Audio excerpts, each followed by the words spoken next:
manne du matin. Ne t'ai-je pas ordonné? Fortifie-toi et prends courage. Josué 1:9. Celui à qui cette parole est adressée est au seuil de la conquête du pays promis, objet des promesses divines depuis qu'Abraham a cru et que Dieu le lui a compté comme justice. Nous, qui vivons à la fin du temps de la grâce, nous devons arracher, pendant qu'il est encore temps, des âmes à l'ennemi.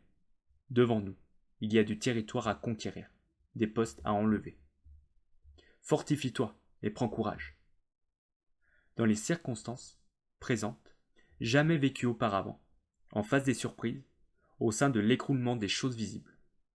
Que notre esprit soit gardé dans la paix, qui dépasse tout ce que l'on peut comprendre. Philippiens 4:7. Cette paix qui donne assurance et espérance et qui se communique au monde troublé. Que le Dieu de l'espérance vous remplisse de toute joie et de toute paix dans la foi, pour que vous débordiez d'espérance par la puissance du Saint-Esprit. Romains 15:13. Fortifie-toi et prends courage.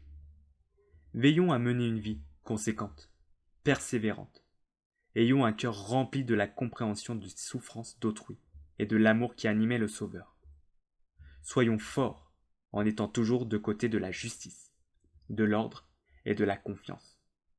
Ne soyons pas sur la défensive, mais sur l'offensive. Il y a encore beaucoup de pays à conquérir, beaucoup d'âmes à sauver. À perte de vue, dans toutes les directions, il y a du travail à achever.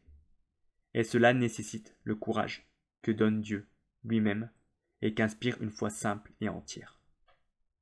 Ayons le courage de nous placer au centre de la bataille, en gardant un esprit calme.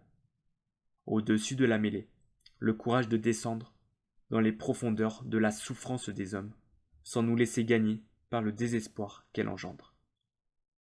Le courage d'aller contre le courant, sans faire attention aux opinions et aux jugements de ceux qui ne veulent rien d'une vie de combattant.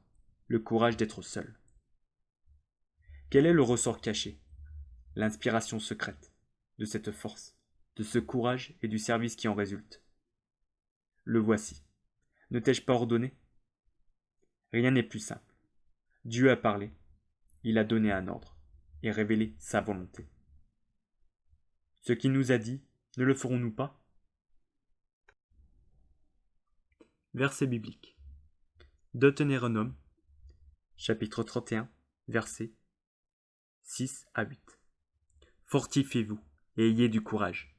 Ne craignez point et ne soyez point effrayés devant eux. Car l'Éternel, ton Dieu, marchera lui-même avec toi. Il ne te délaissera point, il ne t'abandonnera point. Moïse appela Josué et lui dit en présence de tout Israël: Fortifie-toi et prends courage, car tu entreras avec ce peuple dans le pays que l'Éternel a juré à leur père de leur donner. Et c'est toi qui les en mettras en possession. L'Éternel marchera lui-même devant toi. Il sera lui-même avec toi. Il ne te délaissera point. Il ne t'abandonnera point.